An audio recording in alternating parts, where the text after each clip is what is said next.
Semoga yang subscribe diberikan rezeki melimpah dari jalan tak terduga. Dan yang like komen dimudahkan jalannya menuju surga di hari akhir nanti. Nabi Sulaiman alaihi salam adalah manusia terkaya sepanjang sejarah kehidupan manusia di muka bumi. Dalam beberapa kitab suci seperti Al-Quran, Alkitab, dan Injil, Nabi Sulaiman alaihi salam dijelaskan sebagai manusia terkaya yang pernah hidup di muka bumi. Tidak ada satupun manusia yang bisa mengalahkan total kekayaannya hingga hari kiamat tiba nanti. Para arkeolog telah menemukan situs peninggalan sejarah Islam yang mengungkap total kekayaan Nabi Sulaiman alaihi salam. Eres bin Yosef, profesor sekaligus peneliti, ia menyatakan bahwa 3000 tahun yang lalu Nabi Sulaiman alaihi salam diperkirakan memiliki kekayaan senilai 2,2 triliun US dollar. Apabila dikonversikan dengan nilai mata uang hari ini, dan jika dirupiahkan, nilainya setara dengan 32.891.870 triliun rupiah. Nabi Sulaiman memiliki beberapa mukjizat, di antaranya adalah dapat berbicara dengan bahasa binatang. Beliau dapat memerintah mereka untuk melakukan sesuatu. Beliau juga dapat mengendalikan besar kecilnya tekanan angin dan dapat mengatur ke arah mana angin akan berhembus. Sehingga dengan itu, Nabi Sulaiman dapat memanfaatkan angin sebagai kendaraannya dan juga kendaraan tentaranya. Nabi Sulaiman juga bisa melunakkan besi dan membentuknya menjadi pakaian perang yang anti tusukan senjata tajam. Nabi Sulaiman juga memimpin para jin. Mereka tunduk dan patuh pada perintah Nabi Sulaiman. Tidak hanya itu, setan dan iblis laknatullah yang merupakan makhluk pembangkang dapat dibuat tunduk bertekuk lutut pada perintah-perintah Nabi Sulaiman. Nabi Sulaiman bisa melakukan teleportasi, yaitu berpindah dari suatu tempat ke tempat yang lain dalam waktu singkat. Peristiwa tersebut dibuktikan dengan pemindahan singgasana Ratu Balqis atas perintah Nabi Sulaiman. Nabi Sulaiman juga dikenal sebagai raja yang adil dan bijaksana. Nabi Sulaiman diberkahi kecerdasan yang luar biasa untuk menyatupadukan segenap kekuatan yang Allah berikan kepadanya. Ia mengelola dan membawa kerajaannya menjadi kekuatan raksasa yang tak terkalahkan di masanya dengan segenap kemampuan yang dimilikinya. Tentara Nabi Sulaiman adalah tentara terkuat di bumi tanpa ada yang menandinginya. Pertanyaan dasar yang muncul kali ini adalah dari mana sumber kekayaan dan kekuatan Nabi Sulaiman alaihi salam? Sebelum saya melanjutkan, mohon bantu channel ini untuk terus berkembang dengan cara subscribe dan nyalakan tanda loncengnya. Berikan komentar yang positif dan berikan like serta share video ini. Semoga semua itu menjadi nilai amal jariah karena telah membantu mensiarkan kisah-kisah Islam pada masyarakat Islam dan dunia. Bismillahirrahmanirrahim. Sungguh kami benar-benar telah menganugerahkan ilmu kepada Daud dan Sulaiman. Keduanya berkata, segala puji bagi Allah yang melebihkan kami dari kebanyakan hamba-hambanya yang mukmin. Sulaiman telah mewarisi Daud dan dia berkata, wahai manusia, kami telah diajari untuk memahami bahasa burung dan kami dianugerahi segala sesuatu. Sesungguhnya semua ini benar-benar karunia yang nyata. Quran Surat An-Naml ayat 15-16. Nabi Sulaiman mewarisi Nabi Daud dalam sisi kenabian dan kekuasaan, bukan mewarisi harta, karena para nabi tidak mewariskan harta. Sepeninggalan mereka, harta para nabi menjadi sedekah bagi orang-orang yang ada di sekitar mereka, yaitu orang-orang fakir dan orang-orang yang membutuhkan. Allah telah memilihnya sebagai nabi dari kalangan Bani Israel. Begitu juga Allah telah memberinya kekuasaan kerajaan sehingga ia menjadi pemimpin Bani Israel. Barangkali sesuatu yang paling penting yang diwarisi oleh Nabi Sulaiman dari Nabi Daud adalah tradisi militer. Kemajuan militer yang dahsyat telah berpindah kepada Nabi Sulaiman. Nabi Daud sebenarnya adalah seorang penggembala kambing yang sangat miskin, tapi seiring dengan perjalanan waktu, ia menjadi komandan pasukan yang tiada tanding. Perubahan keadaan ini adalah sebagai bentuk ilham dari Allah Subhanahu wa Ta'ala dan sebagai dukungan darinya. Daud mengetahui bahwa kekuatan yang hakiki yang mengatur alam semesta adalah kekuatan Allah Subhanahu wa Ta'ala. Kehadiran Nabi Daud mengubah keadaan pasukan Bani Israel, di mana mereka sebelumnya lari jika berhadapan dengan musuh, maka kini keberadaan mereka mulai diperhitungkan. Di masa hidupnya, Daud mengalami peperangan yang sangat banyak, namun Al-Quran tidak menceritakan secara terperinci akan hal tersebut. Dan kami kuatkan kerajaannya. Quran Surat Shad ayat 20. Ayat tersebut berarti bahwa Daud belum pernah terkalahkan dalam peperangan yang diikutinya. Di samping dukungan yang Allah Subhanahu wa Ta'ala berikan kepada Daud, juga pasukannya dan rakyatnya, di mana mereka adalah orang-orang yang bertauhid dan menyerahkan diri kepada Allah Subhanahu wa Ta'ala. Allah Subhanahu wa Ta'ala mengungkapkan kepada Daud hal-hal yang menjadikan pasukannya memiliki keistimewaan yang dengannya mereka dapat mengalahkan pasukan-pasukan yang lain yang ada di bumi saat itu. Allah Subhanahu wa Ta'ala berfirman, dan kami telah melunakkan besi untuknya.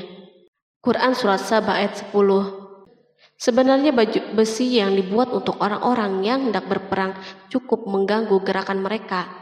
Kita bisa membayangkan ketika ada dua orang yang berperang, yang satunya dapat bergerak dengan bebas, sementara yang lain tidak leluasa bergerak. Namun dengan kekuasaan Allah, Nabi Daud dapat melunakkan besi dan dapat membuat darinya baju besi yang ringan. Ini adalah kemajuan penting yang Allah berikan kepada Daud dan tentaranya. Kemajuan ini kini dimiliki oleh Nabi Sulaiman. Demikianlah Sulaiman memiliki pasukan yang dahsyat yang melebihi pasukan manapun di bumi saat itu. Bahkan Allah Subhanahu wa Ta'ala menambah karunia-Nya kepada Nabi Sulaiman. Dan Sulaiman telah mewarisi Daud dan dia berkata, "Hai manusia, kami telah diberi pengertian tentang suara burung dan kami diberi segala sesuatu. Sesungguhnya ini benar-benar suatu karunia yang nyata." Quran Surat An-Naml ayat 16. Pada suatu hari, Nabi Sulaiman menengadahkan tangannya dan berdoa kepada Allah Subhanahu wa Ta'ala.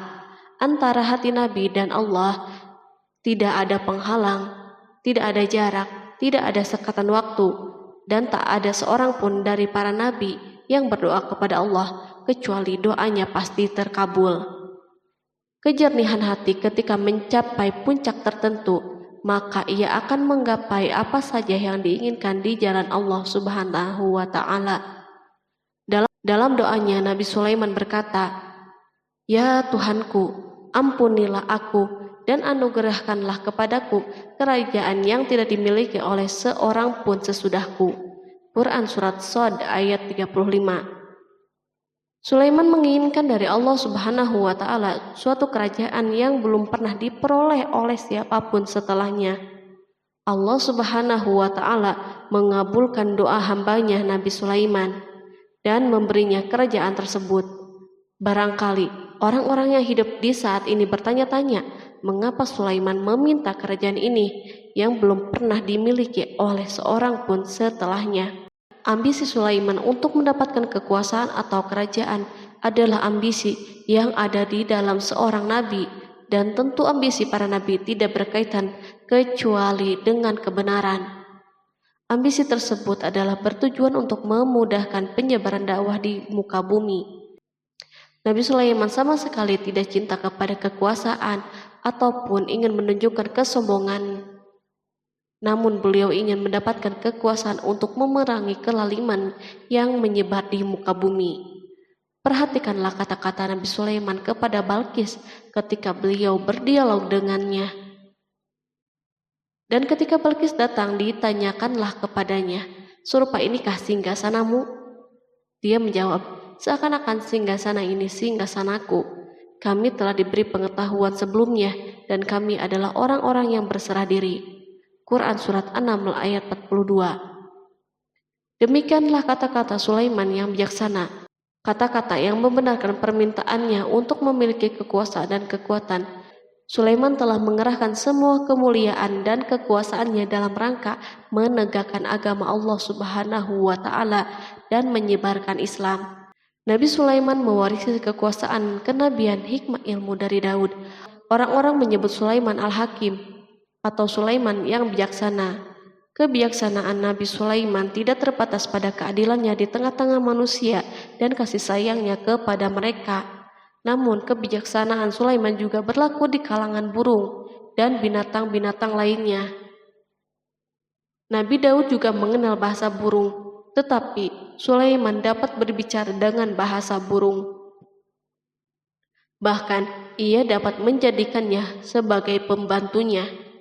Ketika Nabi Daud bertasbih, maka gunung-gunung dan burung-burung serta binatang buas pun ikut bertasbih bersamanya. Bahkan angin pun berhenti untuk mendengar tasbih ini. Sedangkan Nabi Sulaiman, Allah Subhanahu wa Ta'ala memberinya karunia lebih dari itu, di mana binatang-binatang buas tunduk padanya, begitu juga angin dan burung. Allah Subhanahu wa Ta'ala berfirman, dan sesungguhnya kami telah memberi ilmu kepada Daud dan Sulaiman, dan keduanya mengucapkan, segala puji bagi Allah yang melebihkan kami dari kebanyakan hamba-hambanya yang beriman. Dan dia berkata, hai manusia, kami telah diberi pengertian tentang suara burung, dan kami diberi segala sesuatu. Sesungguhnya semua ini benar-benar karunia yang nyata. Quran Surat An-Naml ayat 15-16. Nabi Sulaiman mampu mendengar bisikan semut yang berbicara dengan sesama mereka. Bahkan ia mampu memerintahkan semut tersebut sehingga semut itu taat kepada perintahnya. Pasukan Nabi Sulaiman memiliki kekuatan yang sangat dahsyat di dunia. Belum pernah ada di dunia suatu pasukan yang memiliki kekuatan seperti ini. Kekuatan Nabi Sulaiman berasal dari beberapa kombinasi yang sangat mengagumkan, sehingga karenanya ia tidak dapat tertandingi. Kekuatan itu terdiri dari manusia, jin, dan burung. Kita mengetahui bahwa jin adalah makhluk Allah Subhanahu wa Ta'ala dan manusia tidak mampu untuk melihatnya atau menghadirkannya atau meminta pertolongannya. Sedangkan Sulaiman telah diberi Allah Subhanahu wa Ta'ala kemampuan untuk menundukkan jin. Bahkan ia mampu menjadikan mereka sebagai pekerja-pekerja kasar di kerajaannya saat itu, saat tidak ada peperangan. Ketika ada pasukan lain yang mencoba melawan pasukan ini, maka mustahil mereka akan merasakan kemenangan. Bahkan pasukan Sulaiman juga diperkuat oleh pasukan burung. Burung di pasukan Sulaiman memerankan tugas yang sangat penting, yaitu sebagai badan intelijen. Kita mengetahui bahwa peranan informasi saat peperangan sangatlah penting. Dari informasi tersebut, pasukan dapat mengetahui keadaan musuhnya. Demikianlah peranan burung pada pasukan Sulaiman. Ia terbang di tengah-tengah musuh, kemudian ia kembali kepada Sulaiman untuk menyampaikan berita tentang keadaan musuhnya. Di samping jin dan burung, Allah Subhanahu wa Ta'ala juga menundukkan angin untuk Sulaiman. Nabi Sulaiman dapat memerintahkan angin dan ia mampu menaiki angin bersama tentaranya. Pasukan Sulaiman juga terdiri dari pasukan udara pada saat di mana tak seorang pun memimpikan untuk terbang di udara. Barangkali mukjizat ini yang Allah Subhanahu wa Ta'ala berikan kepada Sulaiman menjadi sebab kejayaan militernya sehingga pasukannya tidak tertandingi. Allah Subhanahu wa Ta'ala berfirman, dan dihimpunkan kepada Sulaiman tentaranya dari jin, manusia, dan burung, lalu mereka diatur dengan tertib dalam barisan. Quran Surat An-Naml ayat 17. Kemudian kami tundukkan kepada angin yang berhembus dengan baik menurut kemana saja yang dikehendakinya. Dan kami tundukkan pula kepadanya setan-setan, semuanya ahli bangunan dan penyelam, dan setan yang lain yang terikat dalam belenggu. Inilah anugerah kami, maka berikanlah kepada orang lain atau tahanlah untuk dirimu sendiri dengan tiada pertanggungan jawab. dan sesungguhnya dia mempunyai kedudukan yang dekat pada sisi kami dan tempat kembali yang baik. Quran Surat Shad ayat 30-40. Di samping senjata udara yang Allah Subhanahu wa Ta'ala berikan kepada Sulaiman, Allah Subhanahu wa Ta'ala juga memberikan kemampuan yang tak seorang pun dari para nabi mendapatkannya, yaitu kemampuan untuk memerintah setan. Setan adalah salah satu bagian dari jin. Ia adalah kelompok yang celaka dari bangsa jin. Kelompok ini sebenarnya tidak mampu dikuasai oleh manusia. Bahkan jin soleh pun tidak dapat mengatur mereka. Adapun Sulaiman, Allah Subhanahu wa Ta'ala memberinya kekuasaan untuk menundukkan setan dan mempekerjakannya, bahkan mengikatnya dengan rantai serta menghukumnya jika menentang perintahnya. Setan membangun untuk Sulaiman istana dan patung-patung dan alat-alat perang. Bahkan setan-setan itu menyelam di dasar lautan untuk mengeluarkan permata dan yakut untuk Sulaiman. Jika ada di antara setan yang menentang perintahnya, maka Nabi Sulaiman mengikatnya dengan rantai. Ini semua menunjukkan kekayaan Sulaiman dan kekuasaannya, di mana ia mampu mengatur banyak makhluk di dunia. Tentu kemampuan itu atas izin Allah sebagai mukjizat darinya. Allah Subhanahu wa Ta'ala berfirman, dan sebagian dari jin ada yang bekerja di hadapannya di bawah kekuasaannya dengan izin Tuhannya, dan siapa yang menyimpang di antara mereka dari perintah kami, maka kami rasakan kepadanya azab neraka yang apinya menyala-nyala. Para jin itu membuat untuk Sulaiman apa yang dikehendakinya dari gedung-gedung yang tinggi, patung-patung, dan piring-piring yang besarnya seperti kolam dan periuk yang tetap berada di atas tungku. Quran Surat Saba ayat 12. Nabi Sulaiman yang bijaksana adalah penguasa yang tak tertandingi di muka bumi. Meskipun memperoleh nikmat yang khusus dan agung ini yang Allah Subhanahu wa Ta'ala berikan kepada Nabi Sulaiman, beliau tetap menunjukkan sebagai manusia yang paling banyak berzikir kepadanya dan manusia yang paling banyak bersyukur di zamannya. Allah Subhanahu wa Ta'ala berfirman tentang Sulaiman, Sulaiman sebaik-baik hamba, sesungguhnya dia amat taat kepada Tuhannya. Quran Surat Shad ayat 30. Nabi Sulaiman selalu mendirikan sholat, puasa, tasbih, dan mengungkapkan rasa cinta yang dalam. Hamba yang kembali adalah hamba yang menuju Allah Subhanahu wa Ta'ala. Waktu sholat bagi Sulaiman adalah waktu yang sangat penting, sehingga ketika datang waktu itu, maka beliau tidak bisa disibukkan dengan hal yang lain. Sulaiman mengetahui penyakit kuda dan ia mampu berbicara dengan bahasa kuda.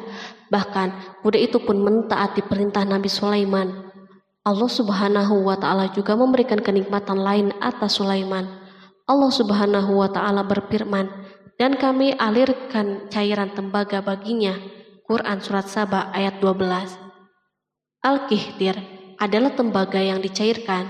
Sebagaimana Allah Subhanahu wa Ta'ala memberikan nikmat atas ayahnya Daud di mana ia mampu melunakkan besi, dan Allah Subhanahu wa Ta'ala mengajarinya bagaimana cara mencairkannya, maka Sulaiman pun memanfaatkan tembaga yang cair untuk peperangan dan di saat perdamaian.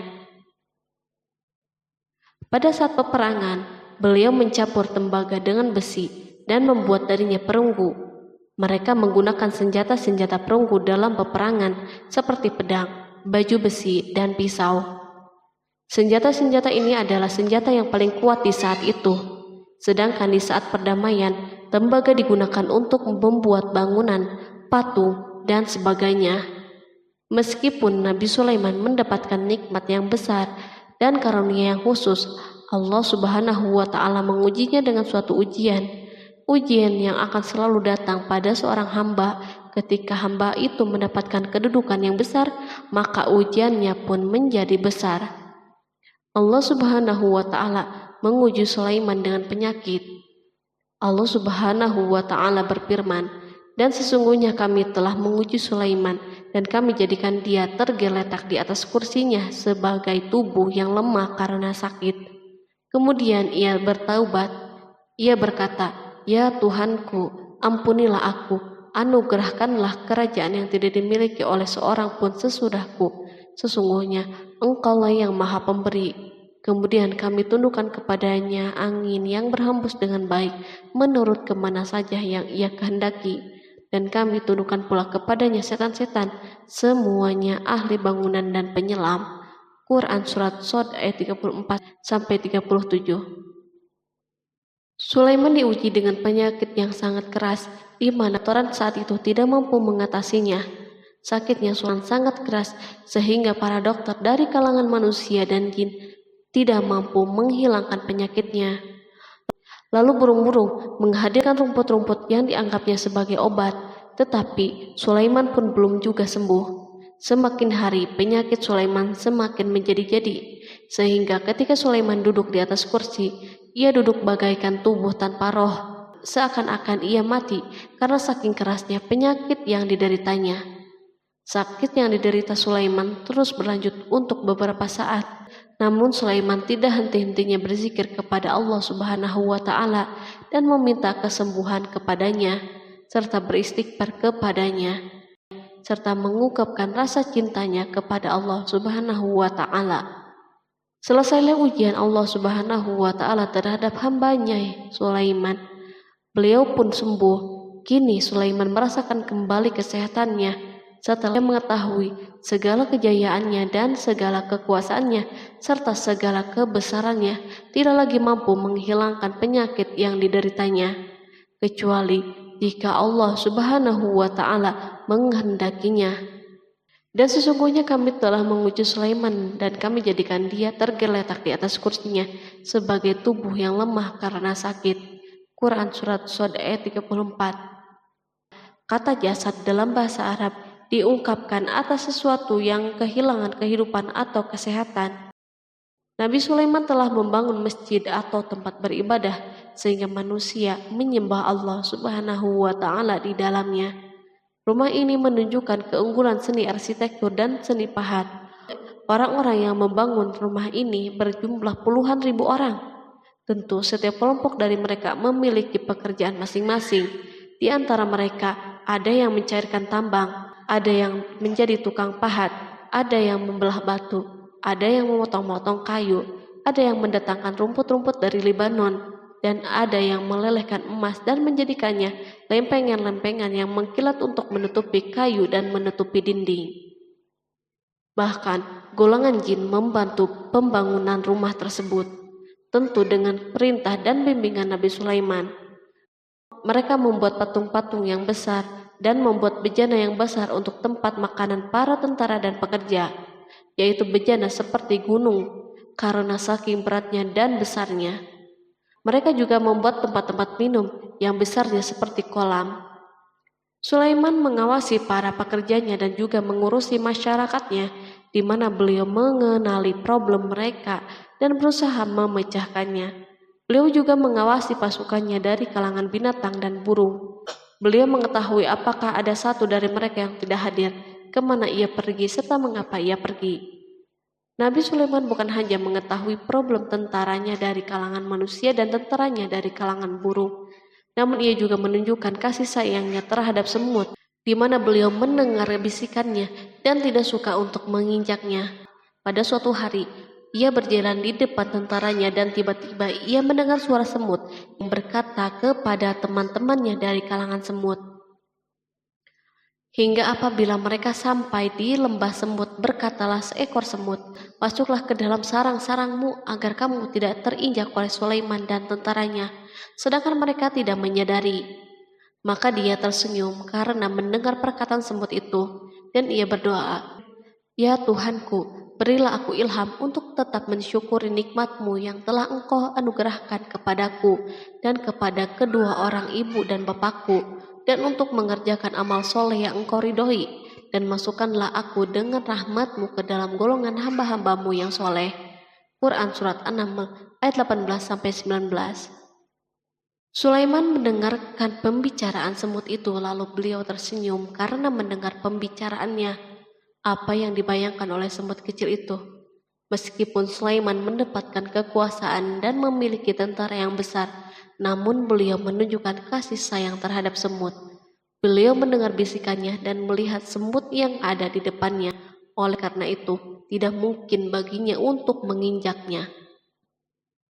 Sulaiman bersyukur kepada Allah Subhanahu wa Ta'ala yang telah memberinya nikmat, yaitu nikmat rahmat dan nikmat kasih sayang.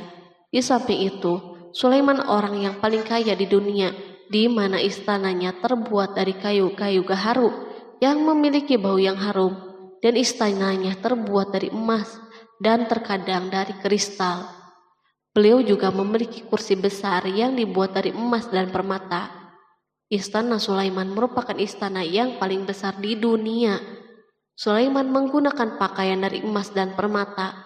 Meskipun demikian, Sulaiman tetap menunjukkan sebagai hamba yang berserah diri dan rendah diri kepada Allah Subhanahu wa Ta'ala dan kepada manusia. Nabi Sulaiman yang merendahkan dirinya di hadapan Allah, dan ia selalu sujud kepada Allah sebagaimana ayahnya yang selalu bertasbih kepada Allah. Sulaiman selalu melantunkan lagu-lagu cinta ilahi dan hanya memuji Allah Subhanahu wa Ta'ala. Pada suatu hari, Nabi Sulaiman mengeluarkan perintahnya kepada pasukan untuk bersiap-siap. Sulaiman keluar memeriksa pasukannya satu demi satu.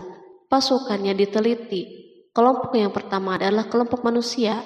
Sulaiman memerintahkan kesiapan mereka, lalu Sulaiman mengeluarkan perintah-perintahnya.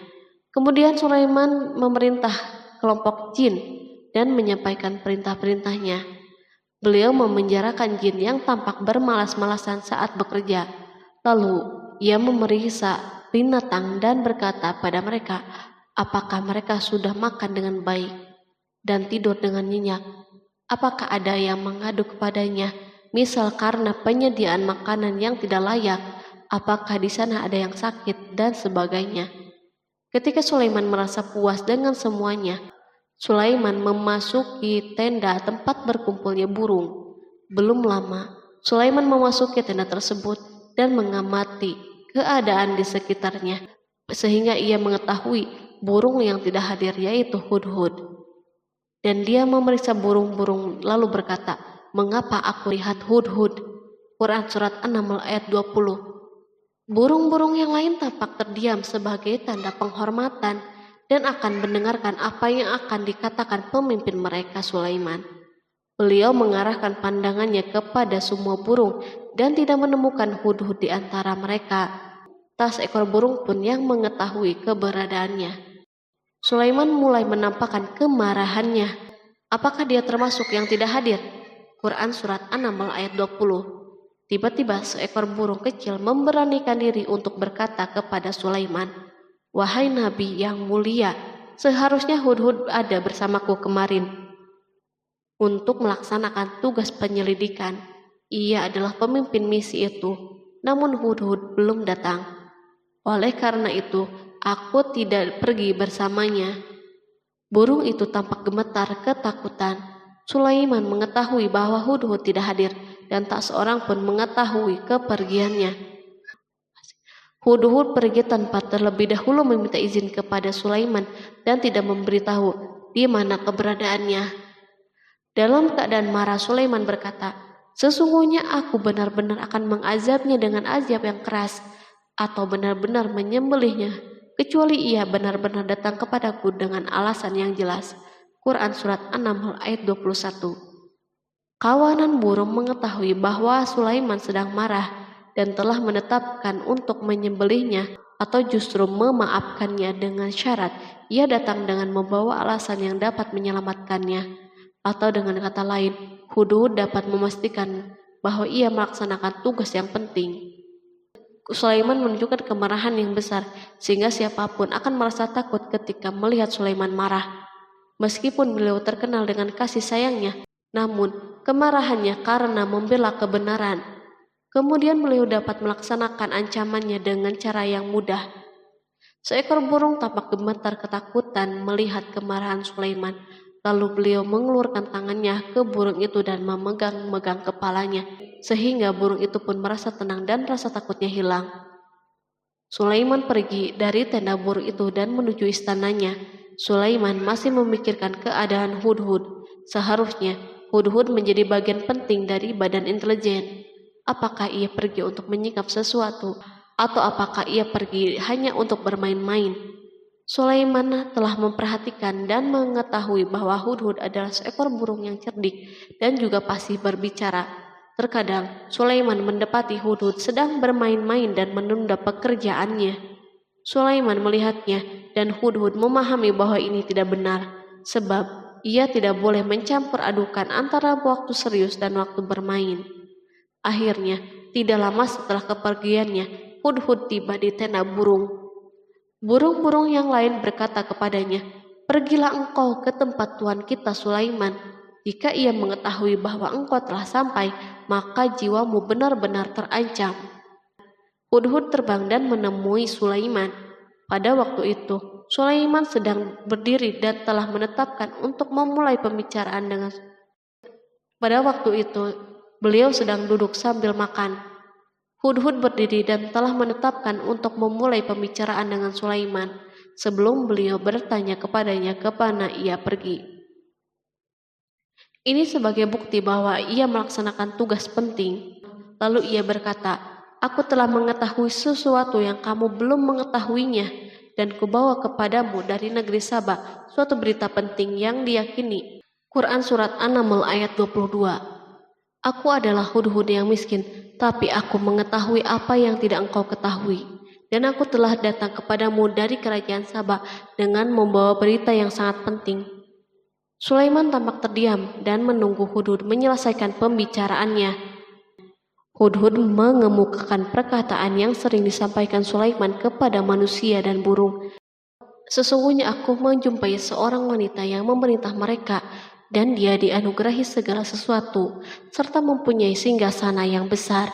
Aku mendapati dia dan kaumnya menyembah matahari selain Allah, dan setan telah menjadikan mereka memandang indah perbuatan mereka, lalu menghalangi mereka dari jalan Allah, sehingga mereka tidak dapat petunjuk, agar mereka tidak menyembah Allah yang mengeluarkan apa yang terpendam di langit dan di bumi, dan yang mengetahui apa yang kamu sembunyikan dan apa yang kamu nyatakan.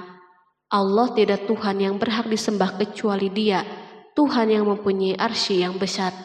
Quran Surat An-Naml ayat 23-26. Hudhud diam sejenak dan Sulaiman merasa bahwa Hudhud menunjukkan kefasihan lisannya dan berbicara dengan baik kepadanya. Hudhud mengemukakan perkataan yang sering disampaikan Sulaiman kepada manusia dan burung.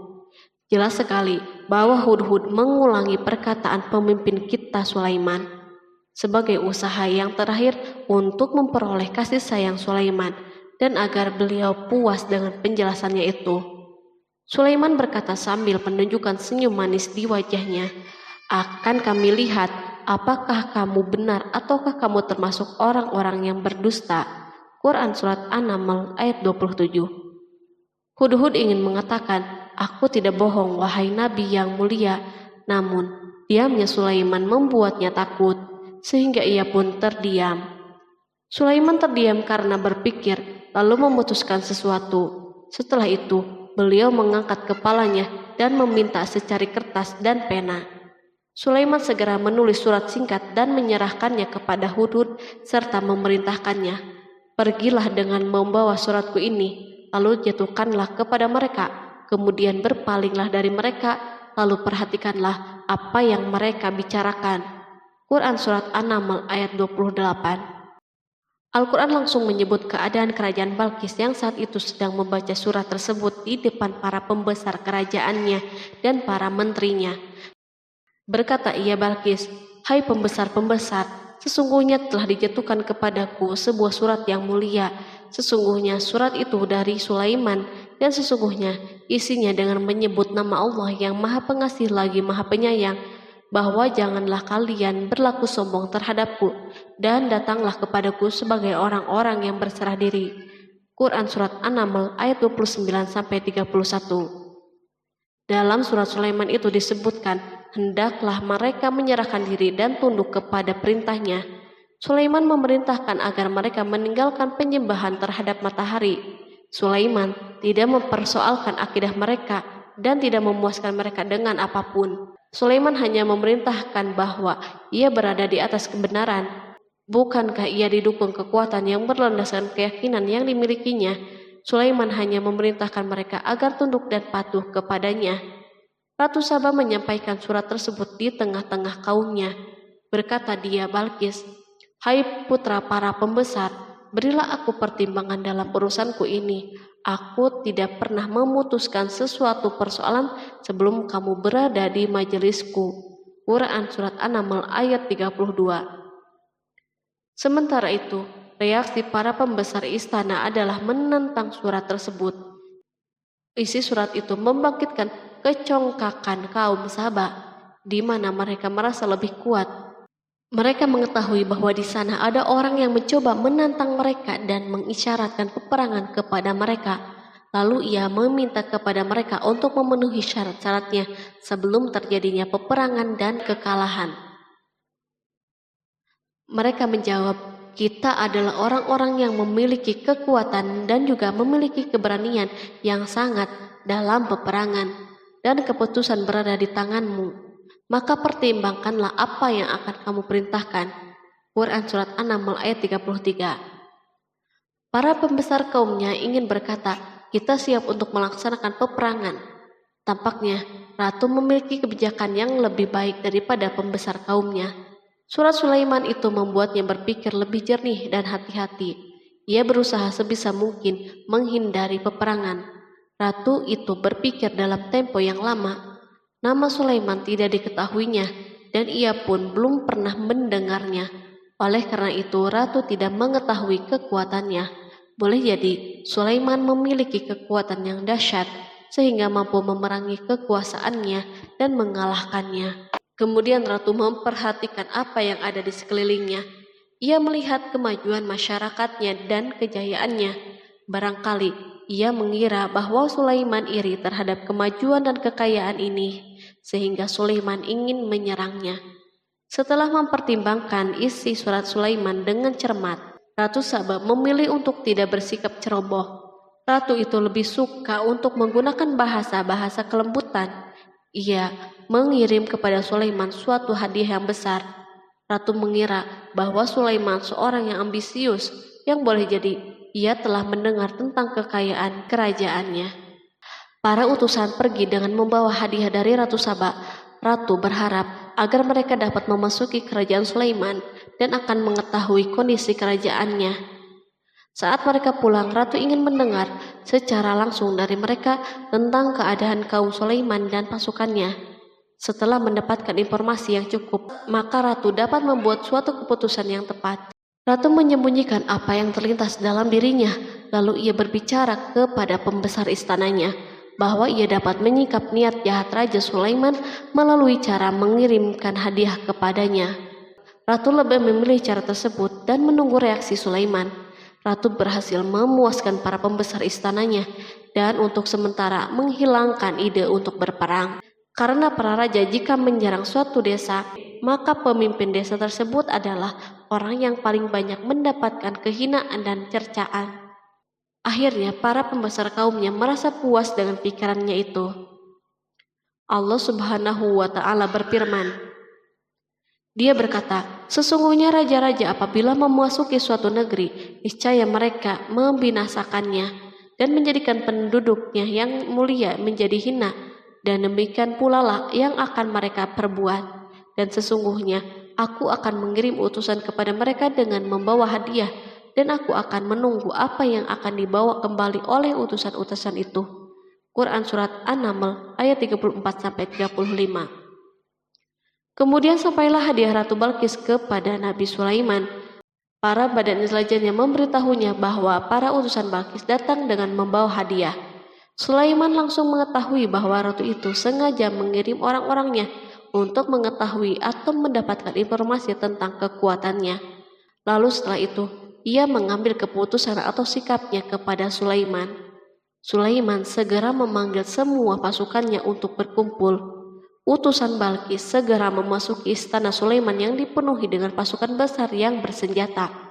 Tiba-tiba, utusan Balkis tampak tercengang ketika melihat kekayaan mereka dan harta mereka yang tidak ada apa-apanya dibandingkan dengan kerajaan Sulaiman. Hadiah mereka tampak tidak berarti. Emas yang mereka bawa tampak tidak berarti saat mereka memasuki istana Sulaiman yang terbuat dari kayu-kayu pohon gaharu yang mengeluarkan bau yang harum serta dihiasi dengan emas. Para utusan Balkis berdiri bersama Sulaiman dan menyaksikan bagaimana Sulaiman mengendalikan pasukannya. Kemudian mereka mulai berpikir tentang kekuatan dan kualitas pasukan Sulaiman. Betapa kagetnya mereka ketika melihat di tengah-tengah pasukan itu terdapat singa, burung, dan tentara dari kalangan manusia yang mampu terbang. Mereka pun sadar bahwa mereka dihadapkan pada pasukan yang tiada taranya. Selesailah demonstrasi pasukan Sulaiman. Kemudian para utusan itu dipersilahkan maju ke tempat hidangan makanan. Para utusan itu sangat terkejut ketika melihat berbagai macam makanan dari penjuru bumi ada di depannya. Dan di antara makanan itu pun terdapat makanan yang biasa ditemukan di negeri mereka. Tetapi mereka melihat bahwa makanan itu memiliki rasa yang istimewa. Selain itu, piring-piring yang ada di depan mereka dan dijadikan tempat makanan terbuat dari emas dan mereka dilayani oleh laki-laki yang berhias dengan emas. Ratu mereka pun tidak mengenakan hiasan itu. Di meja makan terdapat burung, ikan laut, dan berbagai macam daging yang mereka tidak mampu lagi membedakannya. Sulaiman tidak makan bersama mereka, tetapi beliau makan dengan menggunakan piring yang terbuat dari kayu. Beliau memakan roti yang kering yang dicampur dengan minyak. Inilah makanan yang dipilihnya. Sulaiman makan bersama mereka dalam keadaan diam. Mereka merasa bahwa kehadiran Sulaiman menciptakan suatu kewibawaan yang luar biasa. Selesailah jamuan makanan itu. Lalu dengan sangat malu mereka menyerahkan hadiah Ratu Balkis kepada Sulaiman. Hadiah itu berupa emas, yang bagi mereka hadiah itu sangat bernilai. Tetapi di sini hadiah ini tampak kecil di hadapan kekayaan yang sangat mengagumkan. Sulaiman memperhatikan hadiah ratu itu dan berkata, maka tatkala utusan itu sampai kepada Sulaiman, Sulaiman berkata, apakah patut kamu menolong aku dengan harta? Maka apa yang diberikan Allah kepadaku lebih baik daripada apa yang diberikannya kepadamu. Tetapi kamu merasa bangga dengan hadiahmu. Quran Surat An-Naml ayat 36. Raja Sulaiman menyingkap dengan kata-katanya yang singkat itu penolakannya terhadap hadiah mereka. Ia memberitahu utusan itu bahwa ia tidak menerima hadiah tersebut. Ia tidak merasa puas dengan hadiah itu. Yang membuatnya puas hanya, janganlah kalian berlaku sombong terhadapku dan datanglah kepadaku sebagai orang-orang yang berserah diri. Lalu Sulaiman kembali berkata dengan pelan, kembalilah kepada mereka. Sesungguhnya kami akan mendatangi mereka dengan bala tentara yang mereka tidak kuasa melawannya.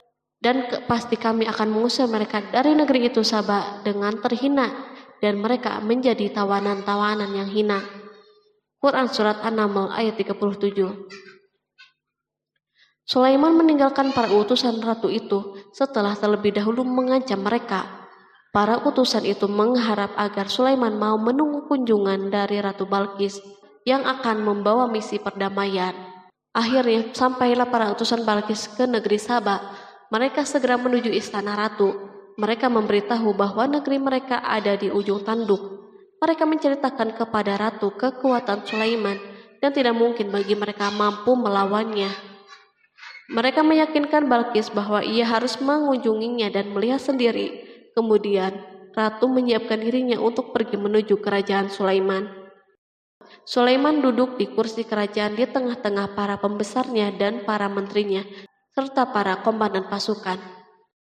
Sulaiman mengetahui bahwa Balkis menuju tempatnya. Balkis dikelilingi rasa takut. Sulaiman berpikir sejenak tentang bagaimana matahari disembah. Ia memikirkan bagaimana informasi yang diterima badan intelijennya tentang kemajuan kerajaan Balkis dalam bidang kesenian dan ilmu pengetahuan. Sulaiman bertanya kepada dirinya sendiri, apakah kemajuan menjadi penghalang untuk mengetahui kebenaran? Apakah ratu itu gembira dengan kekuatan yang dicapainya? Dan ia membayangkan bahwa kekuatan adalah segalanya. Dengan kemajuan yang dimilikinya, Sulaiman ingin membuat kejutan agar ratu mengetahui bahwa Islam yang diyakini oleh Sulaiman adalah satu-satunya yang mampu mendatangkan kemajuan dan kekuatan yang hakiki. sehingga ia dapat membandingkan antara keyakinannya dalam menyembah matahari beserta kemajuan yang dicapainya dan keyakinan Sulaiman juga beserta kemajuan yang diraihnya. Para intelijen Sulaiman telah memberitahunya bahwa hal yang sangat disegani dan dikagumi oleh kaum Balkis adalah singgasana Ratu Balkis. Singgasana itu terbuat dari emas dan batu mulia. Singgasana tersebut dijaga oleh para penjaga yang sangat disiplin, di mana mereka tidak pernah lalai sedikit pun. Oleh karena itu, sangat tepat bila Sulaiman menghadirkan singgasananya di sini, di kerajaannya, sehingga ketika ratu tiba, maka ia dapat duduk di atasnya. Sulaiman ingin membuat kejutan kepadanya dan menunjukkan bahwa kemampuannya tersebut yang berlandaskan pada keislamannya. Sulaiman melakukan yang demikian itu dengan harapan agar si ratu tunduk kepadanya. Ide ini terlintas dalam diri Sulaiman, lalu ia mengangkat kepalanya dan menoleh kepada anak buahnya. Berkatalah Sulaiman, "Hai para pembesar, siapakah di antara kamu sekalian yang sanggup membawa singgasananya kepadaku sebelum mereka datang kepadaku sebagai orang-orang yang berserah diri?" Quran Surat An-Naml ayat 38. Perhatikanlah ungkapan pikiran Nabi Sulaiman tersebut. Semua pemikirannya berkisar tentang keislaman para penyembah matahari, tentang bagaimana beliau dapat memberikan petunjuk kepada mereka di jalan Allah. Yang pertama menjawab pertanyaan Sulaiman itu adalah Ifrit dari kalangan jin, yang Allah Subhanahu wa Ta'ala telah menundukkan mereka kepada Sulaiman. Berkatalah Ifrit yang cerdik dari golongan jin, "Aku akan datang kepadamu dengan membawa singgasana itu sebelum kamu berdiri dari tempat dudukmu. Sesungguhnya aku benar-benar kuat untuk membawanya lagi dapat dipercaya." Quran Surat An-Naml ayat 39. Sulaiman berdiri dari tempat duduknya setelah 1 atau 2 jam. Namun jin itu berjanji kepadanya untuk menghadirkan singgasana Balkis sebelum itu. Istana Sulaiman berada di Palestina, sedangkan istana Balkis terletak di Yaman. Jarak antara singgasana tersebut dan singgasana Sulaiman lebih dari ribuan mil. Barangkali pesawat yang cepat sekalipun yang kita kenal hari ini tidak akan mampu membawa dan mendatangkan istana itu dalam waktu 1 jam. Tetapi masalahnya di sini berhubung dengan kekuatan jin yang misterius. Sulaiman tidak mengomentari sedikit pun terhadap apa yang dikatakan oleh Ifrit dari kalangan jin. Tampak ia menunggu tanggapan lain yang mampu menghadirkan singgasana Balkis yang lebih cepat dari itu. Sulaiman menoleh kepada seorang yang di sana yang duduk di atas naungan. Berkatalah seseorang yang mempunyai ilmu dari Alkitab, "Aku akan membawa singgasana itu kepadamu sebelum matamu berkedip." Maka tatkala Sulaiman melihat singgasana itu terletak di hadapannya, ia pun berkata, "Ini termasuk karunia Tuhanku untuk menguji aku, apakah aku bersyukur atau mengingkari akan nikmatnya. Dan barang siapa yang bersyukur, maka sesungguhnya dia bersyukur untuk kebaikan dirinya sendiri. Dan barang siapa yang ingkar, maka sesungguhnya Tuhanku maha kaya lagi maha mulia." Quran Surat An-Naml ayat 40. Belum lama, seorang yang mempunyai ilmu dari Alkitab menyatakan kalimatnya, sehingga singgasana itu berada di depan Sulaiman. Ia mampu menghadirkan singgasana itu lebih cepat dari kedipan mata, ketika mata itu tertutup dan terbuka. Al-Quranul Karim tidak menyikap kepribadian seorang yang menghadirkan singgasana itu. Al-Quran hanya menggarisbawahi bahwa orang itu mempunyai ilmu dari Alkitab. Al-Quran tidak menjelaskan kepada kita apakah ia seorang malaikat ataukah manusia ataukah jin. Perhatikanlah tindakan Sulaiman setelah adanya mukjizat ini. Beliau tidak merasa kagum terhadap kemampuannya yang luar biasa. Beliau tidak tercengang dengan kekuatannya. Beliau mengembalikan keutamaan tersebut kepada penguasa para penguasa, Allah Subhanahu wa Ta'ala, dan bersyukur kepadanya yang telah mengujinya dengan kekuasaan ini, agar ia dapat membuktikan apakah ia bersyukur atau mengingkari. Setelah Sulaiman bersyukur kepada penciptanya, ia mulai memperhatikan singgasana ratu. Merupakan simbol pembangunan dan kemajuan, tetapi tampaknya ia hanya sesuatu yang biasa saja dibandingkan dengan kekuasaan dan kebesaran ciptaan yang dibuat oleh manusia dan jin di kalangan istana Sulaiman. Sulaiman memikirkan dalam tempo yang lama singgasana Balkis. Kemudian beliau memerintahkan agar singgasana itu diperbaiki, sehingga saat Balkis datang, Sulaiman dapat mengujinya apakah Balkis dapat mengenalinya ataukah tidak. Dia berkata, "Ubahlah baginya singgasananya, maka kita akan melihat apakah dia mengenal ataukah termasuk orang-orang yang tidak mengenalnya." Quran Surat An-Naml ayat 41. Sulaiman memerintahkan agar dibangun istana yang akan digunakan untuk menyambut Balkis. Sulaiman memilih tempat di laut dan ia memerintahkan agar dibangun suatu istana di mana sebagian besar terdiri dari air laut. Sulaiman memerintahkan agar lantai-lantai itu terbuat dari kaca yang tebal dan kuat, sehingga orang yang berjalan di atas istana itu akan membayangkan bahwa di bawahnya ada ikan-ikan yang berwarna-warni. Hudhud memberitahu Sulaiman bahwa Balkis telah sampai di dekat kerajaannya. Kemudian Balkis datang. Al-Quran tidak menyebutkan keadaan Sulaiman saat menyambut Balkis, namun Al-Quran justru menunjukkan dua sikap Balkis. Pertama, bagaimana sikap Balkis ketika pertama kali melihat singgasananya yang datang mendahuluinya, padahal ia telah meninggalkan pengawalnya untuk tetap setia menjaga singgasana itu. Kedua, keadaan di depan istana yang penuh dengan permata yang berenang di bawahnya ikan-ikan. Dan ketika Balkis datang, ditanyakanlah kepadanya, "Serupa inikah singgasanamu?" Dia menjawab, "Seakan-akan singgasana ini singgasanaku. Kami telah diberi pengetahuan sebelumnya dan kami adalah orang-orang yang berserah diri." Quran Surat An-Naml ayat 42. Ayat tersebut menggambarkan kondisi dialog antara Sulaiman dan Balkis. Balkis melihat singgasananya dan ia tercengang saat mengetahui bahwa itu adalah singgasananya. Namun ia kemudian mulai ragu karena melihat tidak sepenuhnya itu singgasananya. Jika itu benar-benar singgasananya, lalu bagaimana ia datang mendahuluinya? Dan bila bukan singgasananya, maka bagaimana Sulaiman dapat meniru sepersis dan seteliti ini? Sulaiman berkata saat melihat Balkis mengamati singgasananya, "Apakah ini singgasanamu?"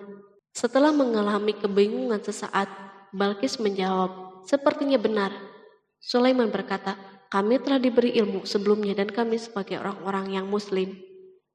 Melalui pernyataan itu, Sulaiman ingin mengisyaratkan kepada Balkis agar ia membandingkan antara keyakinannya beserta ilmu yang dicapainya dan keyakinan Sulaiman yang muslim beserta pengetahuan yang diraihnya. Penyembahan terhadap matahari dan pencapaian ilmu yang dicapai oleh Balkis tampak tidak ada apa-apanya dibandingkan dengan ilmu Sulaiman dan keislamannya. Sulaiman telah mendahulinya dalam bidang ilmu karena keislamannya. Karena itu sangat mudah baginya untuk mengungguli Balkis dalam ilmu-ilmu yang lain. Demikianlah yang diisyaratkan pernyataan Sulaiman kepada Balkis. Ratu Saba itu mengetahui bahwa ini adalah singgasananya, di mana singgasana itu datang lebih dahulu daripada dirinya. Beberapa bagian darinya telah diubah saat Balkis masih berjalan menuju tempat Sulaiman. Ia berpikir kemampuan apa yang dimiliki oleh Nabi Sulaiman. Balkis tercengang melihat apa yang disaksikannya yang merupakan buah dari keimanan Sulaiman dan hubungannya dengan Allah Subhanahu wa Ta'ala. Sebagaimana Balkis tercengang ketika melihat kemajuan dalam bidang pembangunan seni dan ilmu, maka ia lebih kagum lagi saat melihat hubungan yang kuat antara keislaman Sulaiman dan ilmu serta kemajuannya. Dan apa yang disembahnya selama ini selain Allah mencegahnya untuk melahirkan keislamannya, karena sesungguhnya dia terdahulu termasuk orang-orang yang kafir. Bergoncanglah dalam benak Balkis ribuan hal.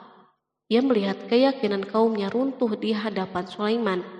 Ia menyadari matahari yang disembahnya merupakan ciptaan Allah Subhanahu wa Ta'ala, di mana dia menggerakkannya untuk hamba-hambanya. Lalu terbitlah matahari kebenaran pada dirinya. Hatinya diterangi oleh cahaya baru yang tidak akan tenggelam seperti tenggelamnya matahari. Masa keislamannya hanya menunggu waktu. Balkis memilih waktu yang tepat untuk mengumumkan keislamannya. Allah Subhanahu wa Ta'ala berfirman, dikatakan kepadanya, "Masuklah ke dalam istana." Maka tatkala dia melihat lantai istana itu, dikiranya kolam air yang besar dan disikapnya kedua betisnya. Berkatalah Sulaiman, Sesungguhnya ia adalah istana yang licin yang terbuat dari kaca. Berkatalah Balqis, "Ya Tuhanku, sesungguhnya aku telah berbuat zalim terhadap diriku, dan aku berserah diri bersama Sulaiman kepada Allah, Tuhan semesta alam." Quran Surat 6 ayat 44. Dikatakan kepada Balqis, masuklah ke dalam istana. Ketika ia masuk, maka ia tidak menyaksikan adanya kaca, tetapi ia melihat air, sehingga ia mengira akan bersinggungan dengan air laut. Lalu ia menyingkap sedikit bajunya agar bajunya tidak basah. Sulaiman mengingatkannya tanpa melihat agar tidak khawatir terhadap pakaiannya, karena pakaiannya tidak akan basah sebab di sana tidak ada air.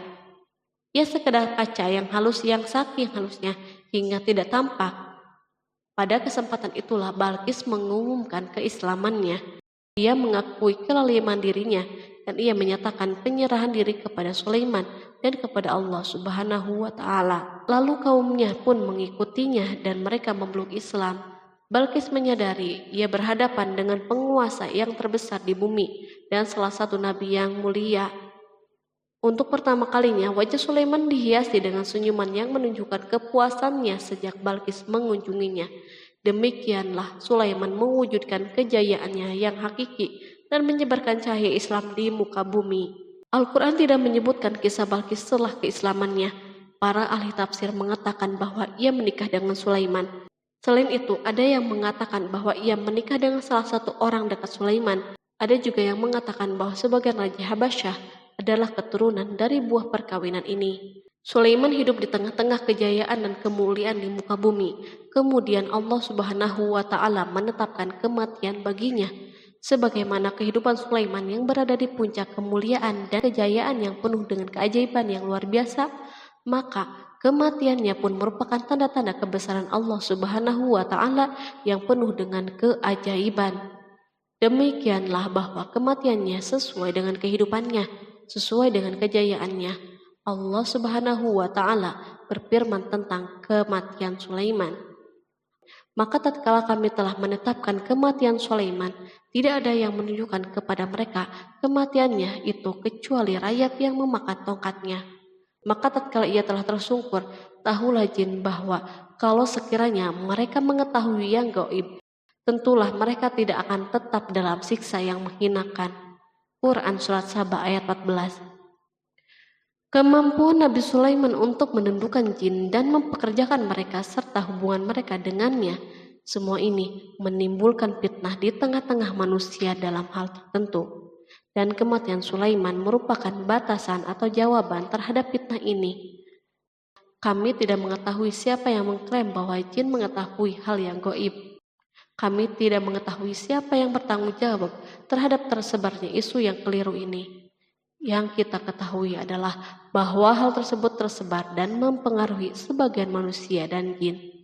Barangkali manusia berkata kepada diri mereka, selama jin melakukan perbuatan yang luar biasa ini, maka apa gerangan yang menjadikan mereka tidak mengetahui hal-hal yang gaib itu? Manusia lupa bahwa kunci kegaiban berada di tangan Allah Subhanahu wa Ta'ala. Masalah ilmu gaib tidak akan mampu dikuasai oleh jin, manusia, ataupun para nabi dan semua makhluk. Hanya Dia yang mengetahuinya. Allah Subhanahu wa Ta'ala merencanakan bahwa kematian Sulaiman pun bertujuan untuk menghancurkan pemikiran ini, yaitu pemikiran bahwa jin mengetahui hal yang gaib. Jin bekerja untuk Nabi Sulaiman selama beliau hidup, dan tatkala beliau meninggal, maka tugas mereka menjadi bebas. Nabi Sulaiman meninggal tanpa diketahui oleh jin, sehingga mereka tetap bekerja untuknya. Mereka tetap kepada Sulaiman. Seandainya mereka mengetahui hal yang gaib, niscaya mereka tidak akan meneruskan pekerjaan mereka. Pada suatu hari Sulaiman memasuki mihrabnya untuk itikaf, ibadah dan sholat. Tak seorang pun berani mengganggu khalwat di mihrabnya. Mihrab Sulaiman terletak di puncak gunung dan dindingnya terbuat dari permata. Pada suatu hari, Sulaiman duduk bersandar pada tongkatnya dan ia tampak tenggelam dalam tafakur. Beliau berzikir kepada Allah hingga rasa kantuk menguasainya.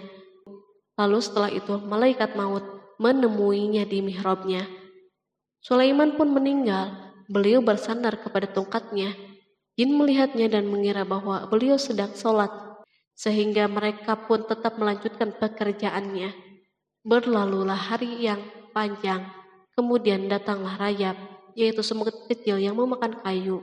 Hewan itu pun mulai memakan tongkat Sulaiman. Rayap-rayap itu tampak lapar. Sebagian dari tongkat Sulaiman dimakan beberapa hari oleh rayap itu. Ketika yang dimakannya semakin bertambah, maka tongkat itu pun menjadi rusak dan jatuh dari tangan Sulaiman. Tubuh mulia itu kehilangan keseimbangan dan terhempas di bumi. Tatkala tubuh suci itu tersungkur, maka manusia segera menuju ke sana. Mereka menyadari dan mengetahui bahwa Nabi Sulaiman telah meninggal dalam waktu yang sangat lama. Jin menyadari bahwa mereka tidak mengetahui hal-hal yang gaib, dan manusia pun mengetahui hakikat ini. Seandainya jin mengetahui hal yang gaib, niscaya tidak akan meneruskan siksa yang hina. Mereka tidak akan bekerja.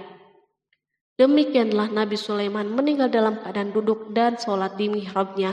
Lalu berita itu tersebar bagaikan api di bumi. Manusia, burung dan binatang buas mengantarkan jenazah Nabi Sulaiman. Sekawanan burung tampak sedih dan menangis. Semua makhluk bersedih. Akhirnya, tak seorang pun mengetahui bahasa burung di bumi. Meninggallah seorang yang memahami pembicaraan burung.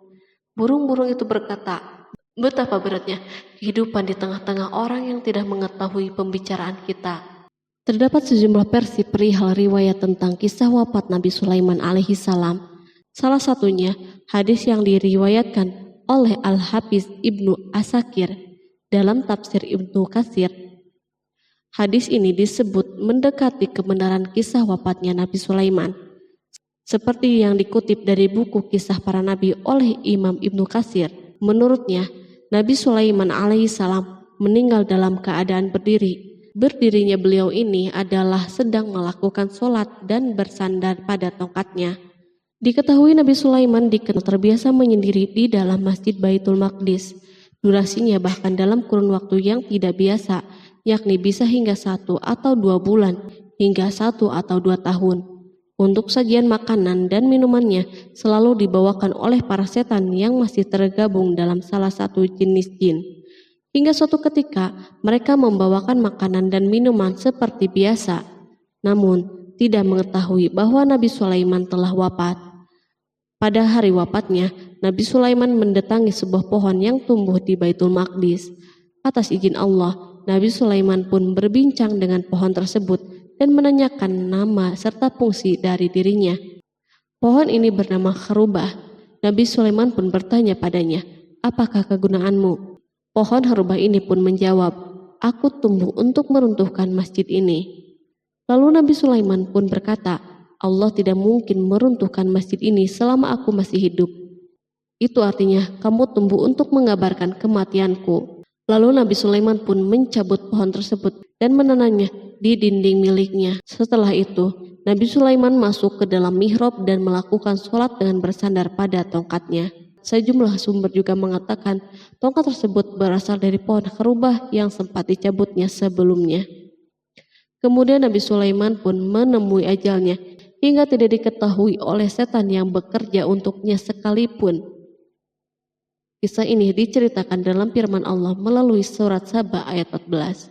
Kalangan jin dan setan pun mulai mengetahui kabar kematian Nabi Sulaiman setelah rayap memakan tongkat sebagai penopangnya hingga rapuh. Nabi Sulaiman meninggal berdiri dan bersandar pada tongkatnya. Matanya dalam keadaan terbuka dan fisiknya tidak berubah bentuk. Bahkan tidak ada bau yang muncul dari jenazah tersebut. Ternyata peristiwa wafat ini merupakan jawaban dari doa Nabi Sulaiman alaihissalam sendiri. Ia pernah memohon pada Allah Subhanahu wa Ta'ala agar kematiannya dapat dijadikan pembelajaran bagi umat manusia, bahwa para jin sekalipun tidak mengetahui hal yang gaib. Bahkan mereka pun tidak mengetahui kapan mereka akan menemui ajal dan mendapatkan rezeki. Untuk itu, kisah Nabi Sulaiman yang meninggal dalam keadaan berdiri ini diharapkan menjadi pesan agar manusia tidak menjadikan setan, iblis, atau bangsa jin sebagai tempat menyembah atau teman mereka. Wallahu a'lam bishawab.